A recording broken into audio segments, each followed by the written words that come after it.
Ito ang dapat i-memorize. Mga basic pa lang yan, ha. Halimbawa ito. Yan.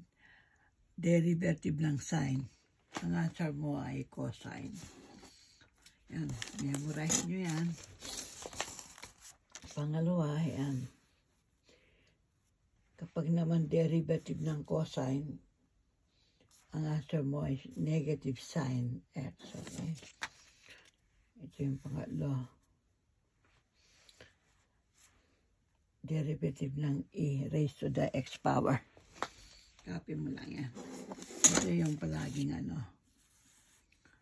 derivative ng ln x. Palagi siyang 1 over x. Dapat may memorize yan.